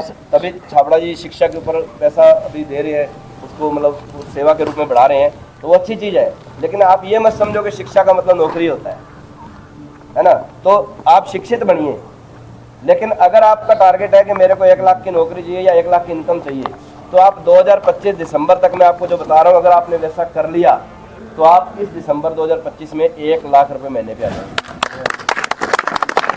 करना आपने, मैंने तो आपको बताना है, क्योंकि मैं अब इसलिए बता रहा हूँ क्योंकि 18 साल से मैं एक रिसर्च पे पहुंचा हूँ, इसको करने के बाद आदमी 1 लाख पे पहुंच सकता है। अब क्या करना है आपको, इसमें केवल और केवल 12,000 रुपये का इन्वेस्टमेंट करना है। ये मैंने इन्वेस्टमेंट लिखा है, खर्चा नहीं लिखा है। इन्वेस्टमेंट क्या होता है और खर्चा क्या होता है। आप मेले में घूमने गए, आपके साथ बच्चा आपका छोटा, वो बोलता है ये मेरे को पापा ट्रैक्टर लेके दो, जो खिलौना होता है, और उस पर लिखा हुआ 1,000 रुपये। तो आप बोलोगे 1 चपाट दूंगा, जाके अभी तोड़ देगा इसकी मम्मी, इसको आगे लेके चल चल जलेबी खाते हैं सामने, है ना। वो नहीं मानता, वो रोता रोता आप खींच के ले जाते हो, खींच के ले इसको। क्यों, आपको पता है ये बेवकूफ बच्चा छोटा है, नादान है, ये 1,000 रुपये लगवा देगा और जाते ही गली मोहल्ले में और लौंडे जो आएंगे घूमने उनके साथ तोड़ के चला जाएगा। यही होगा, इसलिए आप उसको नहीं दिलवा रहे। अब यही वो तो था खर्चा। इन्वेस्टमेंट क्या होता है, अगर आप म्यूचुअल फंड में, मान लो RC में कोई म्यूचुअल फंड नहीं है, आप ये समझो RC में म्यूचुअल फंड आ चुका है, आप हर महीने 1,000 रुपये म्यूचुअल फंड में डालते हैं, तो उस पर जब आपके अकाउंट से ये कटता है ना, तो उस पर लिखा आता है कि सावधान, ये मार्केट के रिस्क के अधीन है। लेकिन आपका दिमाग क्या बोलता है, नहीं नहीं ये डूबेगा नहीं, पिछले 50 साल से 8-10% की एवरेज तो आती है, ज़्यादा आ जाए तो और बढ़िया। तो आपका माइंड रिलैक्स हो जाता है कि यार अपना इन्वेस्टमेंट हो रहा है, थोड़ा थोड़ा पैसा कट रहा है, 5-10 साल बाद जब बच्चे बड़े हो जाएंगे तब ये पैसा हमारे काम आएगा। एक इन्वेस्टमेंट हो जाती है, आप माइंड को अच्छी कमांड दे देते हो। यहाँ पे भी आपने क्या समझना है, RC में भी कोई म्यूचुअल फंड नहीं है, लेकिन आप ये समझो अगर आप 1,000 रुपये का इन्वेस्टमेंट हर महीने करना सीख जाते हैं RC में, तो 12 महीने में 12,000 का इन्वेस्टमेंट होता है। 12,000 का इन्वेस्टमेंट करके आप 1 लाख रुपये महीने के इंसान बन सकते हैं। क्या करना है, पहले महीने आपने क्या करना है, इस प्रकार की जो मीटिंग होती है आपके आसपास कहीं भी मीटिंग होती है, इसका जो एंट्री टिकट होता है, बढ़िया वेन्यू पे मीटिंग होती है तो कोर लीडर का 150 रुपये होता है मैक्सिमम। आपको हर महीने कोर मीटिंग के अंदर 5 लोगों को बिठाना है, नए लोगों को बिठाना है, क्योंकि बहुत सारे नए लोग ऐसे होते हैं जो हमारे कल्चर के बारे में नहीं जानते, कोई हमारे रीति रिवाज नहीं जानते। मान लो आज मैं यहाँ पे आया हूँ, किसी दोस्त के यहाँ शादी है, तो मैं आके बैठ के खाना खा सकता हूँ, लेकिन रीति रिवाज क्या करना है उसके बारे में मुझे नहीं पता आपकी क्या है। ऐसे ये टिकट का या पास का रीति रिवाज क्या होता है, कुछ लोगों को पता नहीं होता है। तो आपने क्या करना है, 5 नए लोगों का टारगेट लेना हर महीने, इस प्रकार की मीटिंग में लाके बैठाने का अपनी जेब से। क्या मानना है, इन्वेस्टमेंट, खर्चा नहीं मानना है। अगर आप किसी को लाके चाय पिला रहे हो ना, वो बोलता है चाय पीनी है, तो आप बोलना 2 पी यार। आपको अंदर से ये नहीं होना चाहिए ये मेरा खर्चा करवा रहा है, खर्चा नहीं है, ये इन्वेस्टमेंट है। आपने केवल 12 महीने करके देखना है। एक मीटिंग में आपने एवरेज 5 लोगों को बिठाना है, उसमें 750 रुपये का आपका इन्वेस्टमेंट होता है, और 250 रुपये अदर एक्सपेंसेस मान लो, कोई आने का, जाने का, खाने का, कुछ भी मान लो आप। तो एवरेज 1,000 रुपये मान लो, कहीं पे आपका 1,000 लगेगा, कहीं पे 1200, कहीं पे 800 भी लगेगा। 12 महीने में अगर आप 12 महीने ऐसा करते हैं, 5 लोगों को बिठाते हैं, तो कितने लोग बैठ गए, 60 लोग आपकी मीटिंग में बैठ गए, एक साथ नए लोग बैठ गए। 60 में से 30 लोग ऐसे हैं जो मिस्टर इंडिया हो जाएंगे। क्या हो जाएंगे, मिस्टर इंडिया। एक मूवी का नाम है, अनिल कपूर की आई थी ना पुराने टाइम में, तो उसमें अनिल कपूर कभी आता था, कभी जाता था, कभी आता था, कभी इधर भी कई ऐसे हैं डिस्ट्रीब्यूटर, कभी आते हैं, कभी चले जाते हैं, कभी गायब हो जाते हैं। तो मैं उनको बोलता हूँ भूत जाएगा तो प्रेत आएगा, प्रेत जाएगा तो फिर भूत आ जाएगा। एक भूत भाग गया, ठीक है, भूत बन के भाग गया आसिम से, उतने में एक प्रेत जिंदा आ गया, मैं आसिम करूंगा। जब तक प्रेत भागता तब तक वो भूत वापस आ जाता है, मैं वापस आ गया। ये चलता रहता है इसमें। तो क्या है, 30 लोग क्या आ जाएंगे इसमें, मिस्टर इंडिया गायब हो जाएंगे, आप ये मान लो। बाकी बच गए 30। इस 30 में से 20 लोग आपके ऐसे हैं जो 100% प्रोडक्ट यूजर बन जाएंगे। वो बोलेंगे सारी जिंदगी कुछ भी हो जाए, RSIM का दामन नहीं छोड़ेंगे, RSIM के प्रोडक्ट को नहीं छोड़ेंगे। और बाकी जो 10 लोग बच गए इसमें से, ये आपको डायमंड तक लेके जाएंगे। यस, ये कहाँ तक लेके जाएंगे, डायमंड तक। चाहिए कितना ही चाहिए बस जी सर। और ये आपको ये तरीका बता दिया। अब एक होता है माई वे, एक होता है हाईवे, दोनों में अंतर है। माई वे का मतलब होता है अपनी मर्जी से चलना, अपनी मेहनत को बढ़ाना। चाहे तो आप ये काम 5 साल में कर लो अपनी तरीके से, तो भी यही ऐसे ही होगा, चाहे फिर 1 साल करके देख लो। और ये जो 12,000 रुपये का आपने इन्वेस्टमेंट किया है ना, ये जीरो नहीं हुआ, ये आप टोटल लिखना बराबर में। पहले महीने कितने रुपए आए, 100 रुपये, दूसरे महीने 500 रुपये, तीसरे महीने 700 रुपये, चौथे महीने 800 रुपये, और जब पूरे 12 महीने हो जाएंगे तो नीचे जोड़ 13,000 भी अगर आ गया तो भी आप 1,000 प्लस में हो गए। आपका लगा कुछ भी? ओके सर, 1,000 भी प्लस में हो गया, 12 की जगह 13 भी आ गए महाराज जी, तो भी 1,000 प्लस में हो गया। बिल्कुल सर, और ये जो आपने काम कर दिया ना, ये समझ लो आपने पक्की नींव डाल दी वहाँ। बिल्कुल सर, बहुत सुपर। बिजनेस में कामयाबी का एक तरीका है, वो है मीटिंग की तैयारी आपको उसमें करना पड़ेगा। यही तरीका अगर आप अपने टीम में सिखा दिया, यही तरीका अपने टीम में सिखा दिया, समझ लो आपका काम होगा। इस बार की एनिवर्सरी में मेरे दोनों टीमों से लगभग 1650 लोग बिठाए हमने, जी सर, इसी फार्मूले को लगाते हुए। अगली एनिवर्सरी में वो हाथ खड़े कर देंगे जब हम कहेंगे 5,000 टिकट चाहिए। क्यों? यही तरीका मैंने टीम को सिखाया है। भी अगर आपको 1 साल में बड़ा करना है तो ये कुछ भी नहीं है, छोटा सा काम है, लेकिन हम लोग क्या करते हैं, माइक्रोस्कोप लगाते हैं। माइक्रोस्कोप एक मशीन होती है डॉक्टर के पास, पुराने टाइम में छोटी चीज को बड़ा करके देखने के लिए काम में ली जाती है, बीमारी चेक करने के लिए। हम ये लगा नहीं पाते हैं, हमें ये 1,000 रुपये बड़ा दिखता है। हम पूछते हैं जैसे बाहुबली जी ने बोला कार चाहिए, बोले हाँ आपसे बड़ी चाहिए, लेकिन उसके लिए पात्रता कहाँ से लाओगे? सही है। भगवान भी पात्रता देख के देता है भाई। अभी बारिश शुरू हो जाए ना, तो अगर बाहर में गिलास पड़ा तो गिलास ही भरेगा, बाल्टी कैसे भर जाएगी बताओ? सही बात। आपका पड़ा ही गिलास है तो बाल्टी कैसे ढूंढोगे? अगर आपको बाल्टी पानी चाहिए तो बाहर क्या रखना पड़ेगी? पात्र बड़ा करना पड़ेगा। अगर आपको बड़ी कार, मेरे से बड़ी कार चाहिए तो मेरे से बड़ी पात्रता चाहिए आपके अंदर। अगर आप 10,000 रुपये महीना कमाते हैं और 20 कमाना चाहते हैं तो पात्रता को बड़ा करना पड़ेगा। हमारे लड़का बैठा है, इस सिस्टम को समझना पड़ेगा। राष्ट्रीय बयान तो है, लेकिन बिजनेस शब्द मतलब इन्वेस्टमेंट। अगर आज ये वो आरसीएम नहीं रह गया, अपनी मर्जी से करते हो, थोड़ा सा प्रॉपर चैनल से अगर आप करते हैं, 1 साल आप मेरी ये बात मान के देख लेना, 1 साल के बाद आप में से कोई बहन करके देख ले, कोई भाई करके देख ले, 1 साल बाद आपका रिजल्ट देखो। सहारनपुर में एक डॉक्टर साहब है, संदीप डॉक्टर जी, सत्यपाल जी हमारी टीम में अमरेड है। वो पहले गांव में रहते थे, उनको मैंने बोला आप अमरेड हो गए, बच्चे छोटे हैं, पढ़ाई बढ़िया हो जाएगी, शहर में आ जाए, तो वो गाँव से शहर में सहारनपुर में आ गए। और पहले आके उन्होंने घर एक बार किराए पे लिया है, तो नीचे डॉक्टर साहब संदीप जी का घर है, ऊपर किराए पे उनके घर पे वो रहते हैं। तो मैं पहली बार उनके घर गया तो उन्होंने कहा ये डॉक्टर संदीप जी हैं, तो उन्होंने कुछ ज़्यादा महत्व नहीं दिया। उनका आरसीएम छोटा मोटा कोई सुना हुआ है, कंपनी है क्या? तो मैंने कहा ठीक है। उन्होंने कहा सर ये तो बहुत बड़ी चीज़ है, लीडर है, सत्यापाल जी ने बहुत चढ़ाया, लेकिन उनका असर नहीं हुआ। उनकी घरवाली गवर्नमेंट जॉब में है, तो दूसरी बार गए तो कोई ज़्यादा असर नहीं हुआ। तो मैंने सत्यापाल जी को बोला, मैंने कहा ये बंदे में दम है, इसको अगर स्टार्ट कर लिया तो तेरा काम और आसान हो सकता है। तो उसने कहा तरीका बताओ। सत्यापाल जी ने गाड़ी लेनी थी, तब अभी ली नहीं थी। तो मैंने कहा डॉक्टर साहब के घर के बाद जो गाड़ी खड़ी है ना इनकी, इससे बड़ी गाड़ी लाके इनके पीछे खड़ी कर दे और कुछ मत कर, लेनी तो है ही अपने को। तो उन्होंने क्या किया, जो डॉक्टर साहब की गाड़ी थी उससे बड़ी गाड़ी लाके उनके घर के बाहर खड़ी कर दी। अब डॉक्टर साहब के घर के बाद 2 गाड़ियां खड़ी रहती है, एक उनकी एक सत्यापाल जी की। अब लोगों को पता नहीं था, लोग आके डॉक्टर साहब बधाई हो, गाड़ी नहीं ले ली बड़ी, डॉक्टर साहब बधाई हो, नहीं ले ली, डॉक्टर साहब परेशान हो गए। तो अब की बार जब मैं गया तो डॉक्टर साहब ने पहले ही मेरे को बोला नीचे बैठ के चाय पीते हैं सर। तो मैंने कहा बोले यार इसमें मेरे को जोड़ तो रखा है सत्यापाल जी ने, सर कोई शॉर्टकट है क्या इसमें? मैंने कहा शॉर्टकट तो जीवन में कोई नहीं होता, लेकिन एक तरीका बता सकता हूँ आपको मैं। उन्होंने कहा क्या? मैंने कहा देखो रिद्धि और सिद्धि अगर आपको मिल जाए ना तो आके जा सकती है, लेकिन अगर किसी काम की विधि मिल जाए तो फिर वो आपको आगे लेके जाती है। विधि में डॉक्टर और घरवाली जॉब में थी, तो मैंने उसको सीधा ही बोला कि आपको सहारनपुर में हर महीने एक बड़े कोऑर्डिनेटर की मीटिंग होती है। तो मैंने कहा सर आपको 25 लोग हर महीने बिठाने अपनी जेब से, क्योंकि वो डॉक्टर था। माथा देख के टीका लगाते हैं मार्केट में भी, अपने भी वही लगा दो, कैसा जैसा जजमान वैसा काम करते हो। तो मैंने कहा सर 25 लोग आपको बिठाने हैं डॉक्टर साहब, क्योंकि मेरे को पता था ये डॉक्टर है, पैसा इसके पास है ही, घरवाली गवर्नमेंट जॉब में है, बच्चा भी छोटा है, एक ही है, कोई खर्चे इसके है नहीं, और ऊपर से 10-15 हज़ार सत्यापाल जी और देते हैं। तो ये इसके इन्वेस्टमेंट कराते हैं, इसका फायदा करते हैं। तो डॉक्टर साहब ने कहा क्या करना पड़ेगा? मैंने कहा आपके यहाँ हर महीने बड़ा कोर्स सेमिनार होता है, आपको 25 लोग हर महीने बिठाने हैं। तो उन्होंने कहा डन सर। और पहले महीने जब मैं उसको बोल के आया उनको, तो वहाँ पे केसी छाबड़ा जी की मीटिंग थी 15-16 दिन बाद सर, और उन्होंने पूरा प्रयास करके मेहनत करके 23 लोग बिठाए सर। कितने? 23 अपने पास से। उस महीने उससे पहले उनका बिजनेस लगभग 40,000 का जाता था महाराज जी, 23 लोग बिठाने से पहले। जैसे 23 लोग बिठाए उससे अगले महीने बिजनेस गया 170। कितना गया जी? 170। क्यों गया? क्योंकि 23 लोग नए थे, वो ज्वाइनिंग होगी, 2-2 को और लिया है, 70 ज्वाइनिंग नहीं आ गई जी सर।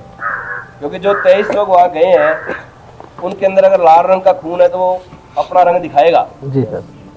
है ना, दिखाएगा कि नहीं दिखाएगा? Yes, sir. अब वो एक होता है लाइट अप्रोच, एक होती है स्ट्रॉन्ग अप्रोच, दोनों में अंतर है। लाइट अप्रोच क्या है, आप किसी के पास आरसीएम लेके जाते हैं, वो आगे से आपको कहता अच्छा नहीं है, आप आगे से कॉन्फिडेंस नहीं कर दिखा पाते।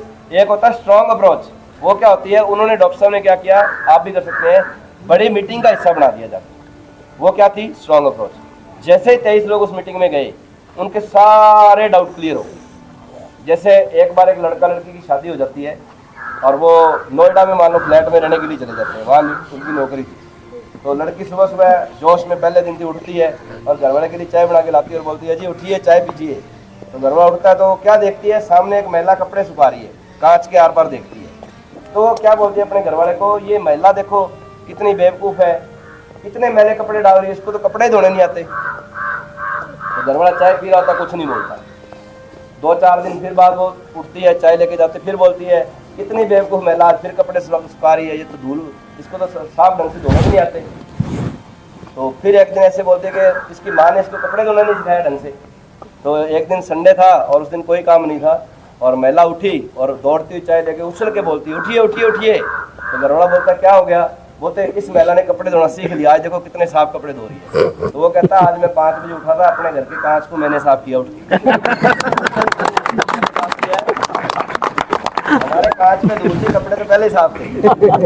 तो जिनके कांच पे ये धूल चढ़ी हुई है ना, जी सर। यार सिम में कुछ आता नहीं है, उन माँ बापों को यहाँ पे लाके बिठाओ, उनकी धूल यहाँ पे उतारेंगे अपने। जी सर। भाई छोटी मोटी अगर खाज खुजली हो जाए तो आरएमपी डॉक्टर आपको कोई सिट्रीजन देके ठीक कर देगा। और किडनी में दिक्कत आ गई तो फिर क्या करना पड़ेगा, फिर मतलब बड़े डॉक्टर के पास जाना पड़ेगा। जी सर। बड़े डॉक्टर के पास आपको फिर क्या बोला जाएगा, या तो लखनऊ लेके आओ इसको, जी सर। या कहीं और लेके आओ। ऐसा थोड़ी था गांव का डॉक्टर बोलेगा मैं बैठो किडनी से ही कर देता हूँ, वो क्या बोलेगा भाई अब तो बड़े सर्जन के पास जाना पड़ेगा। जी सर। तो अगर आपको बड़ा रिजल्ट चाहिए तो आपको कहाँ लाना पड़ेगा, जहाँ बड़े डॉक्टर है आरसी में। जी सर। और बड़े डॉक्टर कभी भी गाँव में घूम घूम के नहीं जाते हैं। बड़े डॉक्टर का एक तरीका होता है, वो बड़े हॉस्पिटल में मिलते हैं, आपको बड़े सेमिनारों में मिलते हैं। और अगर आपने कांच खुद का गंदा कर रखा है ना, धूल भर रखी है, तो उसको साफ करने की जरूरत है। सामने तो कपड़े साफ ही थे। जी सर। तो हमें क्या करना है, उस कांच को साफ करने का तरीका क्या है, वो है ये मीटिंग सिस्टम। जी सर। मीटिंग सिस्टम आरसीएम में मेरा 18 साल का तजुर्बा बता देता हूँ आपको। इस बिजनेस में लोग इसलिए कामयाब नहीं होते क्योंकि वो मीटिंग सिस्टम से बाहर हो जाते हैं। अगर वो मीटिंग सिस्टम में बने रहेंगे तो दुनिया की कोई भी ताकत उनको कामयाब होने से नहीं रोक सकती। और यानी कि हम धार्मिक कोई प्रोग्राम में जाते हैं, कथा में जाते हैं, तो वहाँ क्या होता है, कथा तो वही होती है लेकिन हम फिर अपडेट हो जाते हैं। अपडेट होके रहना है। जैसे किसी सॉफ्टवेयर को अगर आप किसी ऐप को यूज 6 महीने नहीं करते हो और आपको जरूरत पड़ जाए तो जैसे जाओगे पहले क्या मांगता है, अपडेट। तो ये अपडेट होने का सिस्टम है। इसमें कामयाब होने के लिए पढ़ा लिखा होना जरूरी नहीं है, लेकिन पढ़ते लिखते रहना जरूरी होता है। आज के वक्त में क्या चल रहा है आपका, तो वो अपडेट आपको रहना पड़ेगा। वो अपडेट कहाँ हो पाओगे आप, इस प्रकार की मीटिंग सिस्टम है, इस प्रकार के माहौल में, वो बहुत जरूरी है। वो नहीं चलेगा। जैसे एक बार एक व्यक्ति था, साइकिल पे जा रहा था, मंदिर के सामने रुका, धीरे साइकिल को थोड़ा सा धीरे किया, पहले दिन रुका, पाँव नीचे लगाए, साइकिल से उतरा नहीं और बोलता ओम नमो शिवाय। तो पुजारी भाग के बाहर आता है, बोलता है अरे भगवान तो अंदर है। वो कहता नहीं नहीं महाराज जी भगवान तो कण कण में है यार, और वो चला जाता है। दूसरे दिन थोड़ा सा और जल्दी लेट हो जाता है काम से, तो उस दिन ब्रेक ही नहीं लगाता, धीरे ही करता है खाली और बोलता ओम नमो शिवाय। पुजारी जी बोला क्या हुआ, कह रहे भगवान अंदर है यार। बोलते नहीं महाराज जी भगवान तो कण कण में है। तीसरे दिन क्या होता है, वो लेट हो जाता है भगत जो है, और पुजारी को बड़ी जिज्ञासा भी आज क्या हुआ, जल्दी आने वाला आदमी अभी तक आए नहीं, वो बात टहलने लग जाते हैं। तो क्या देखते हैं, जो भगत है वो पैदल आ रहा है धीरे धीरे साइकिल लेके। पूछते क्या हुआ, बोले महाराज जी पंचर हो गई, हवा निकल गई है। तो महाराज जी बोलते हैं भर ले फिर, हवा तो कण कण में है। तो नहीं नहीं महाराज जी इसको एक के पास ले जाना पड़ता है, एक टंकी होती है उसमें हवा इकट्ठी होती है, फिर ये वहां से भरी जाती है। आपको पता ही नहीं, आप तो मेरा क्या में आ गए। तो उन्होंने कहा यही तो बेटा मैं समझा रहा हूँ तुझे, तू कह रहा है भगवान कण कण में है, तो हवा भी कण कण में ही है, भर लो फिर। तो ऐसे नहीं भरी जाती है हवा कण कण में, जो इसको भरने के लिए एक सिस्टम के पास जाना पड़ता है। जब हमारी हवा डाउन होने लगे ना, तो फिर कौन सा सिस्टम है, मीटिंग सिस्टम। अगले महीने आपके बीच में कितनी तारीख को सर, 2 तारीख को राधेश्याम सुथार जी आ रहे हैं। संडे है।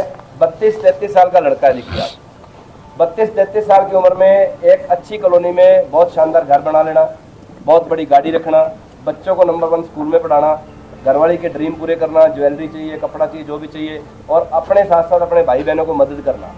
इस प्रकार की क्वालिटी, इस प्रकार का बिजनेस उन्होंने खड़ा किया। 32 साल की उम्र में आज के भारत के युवा ये डिसाइड नहीं कर पाते कि हमें करना क्या है अभी तक। किसी से पूछ लो, मेरा बेटा अभी बीटेक कर रहा है, लास्ट ईयर है, तो मैंने उसको बोला अगले साल तुम्हारी शादी करेंगे, तो बोलता ना 30 साल से पहले नाम मत लेना। मैं कि क्यों? बोले पहले मेरे को सेटल होने दो। तो मैं उसको बोलता हूँ बेटा इधर आ काम कर। बोले क्या? मैंने कहा डिग्री इसलिए लेनी थी कि लड़की जिससे तुम्हारी शादी करेंगे ना, वो लड़की ये नहीं बोले लड़का कम पढ़ा लिखा, करना तो तुझे आरसी में है। क्योंकि जब तू बॉस के नीचे जाके काम करेगा तो तेरी बॉस गिरी वैसे निकल जाएगी, है ना। जो अभी बाबू जी बता रहे थे ना कि बॉस से क्या होता है, तो मैंने कहा अभी तो हवा में है, बच्चा है, अभी तो यंग है, 22-23 साल का। जब तेरी हवा तब निकलेगी जब बॉस तेरे को बोलेगा चल ये कर वो कर, और फिर शाम को बोलेगा पेन को लगा के देना पापा। क्या है? तो मैंने उसको बोला डिग्री अपने को इसलिए लेनी थी कि लड़की ये नहीं बोले तू कम पढ़ा लिखा है, क्योंकि आजकल की लड़कियां, आप बोलोगे कितनी इनकम आती है बजाज जी? 10 लाख रुपए महीना। वो कहेगी पैसा तो ठीक आता है मम्मी, लड़का 10 पास है, मैं तो नहीं कराऊंगी शादी। तो इसलिए ये पंगा भी जरूरी है। मैंने कहा, तो मैंने कहा डिग्री इसलिए ले ले कि तेरी शादी बढ़िया जगह हो जाएगी, करना तो तुझे आरसीएम ही है सर, और कोई ऑप्शन नहीं। जी सर। वो कहता ना पापा पहले नौकरी करके देखूंगा। तो मैंने कहा मेरे साथ नौकरी कर ले। बोले काम बताओ। मैंने कहा 1 लाख रुपए पगार मिलेगी, फ्लाइट पे जाना, फ्लाइट पे आना, होटल पे रुकना, मीटिंगें करनी है, बाद में आके मेरे को हिसाब दे देना क्या हुआ, और तेरा महीने का 1 लाख रुपए रख लेना सारा निकाल के। करनी तो तुझे यही है। तो मेरा कहने का मतलब भाई इसको बड़े विजन के साथ समझना है। तो ये क्या है, मीटिंग सिस्टम जो है ना इसका, जो मैंने आपको बताया, यही इसका एक रास्ता है कामयाबी का। अगले महीने राधे श्याम जी आ रहे हैं, सर उसकी टिकटें लेके आए हैं। वो कोर लीडर में अभी नहीं है, इसलिए उनकी टिकट का रेट 100 रुपये है। कोर लीडर होता तो वहाँ 150 रुपये होती, जहाँ पे आपको कोर मिलेगा वहाँ 150 मिलेगी। तो अपने को क्या करना है, इसकी बढ़ चढ़ के तैयारी करनी है। वेन्यू कोई भी हो, मान लो 1 मिनट के लिए यही भी होता तो ये दीवार तक लोग होने चाहिए। जी सर। क्योंकि ये भीड़ का गेम है। किसका गेम है? भीड़ का सर। जिसके पास देखो कंपनी का काम है प्रोडक्ट बनाना, कंपनी का काम है सिस्टम बनाना, अपलाइन का काम है हेल्प करना, आपका काम है नेटवर्क बड़ा करना। क्या बड़ा करना? नेटवर्क बड़ा करना। जिसके पास जितना बड़ा नेटवर्क होता है ना, उसकी उतनी बड़ी कामयाबी होती है।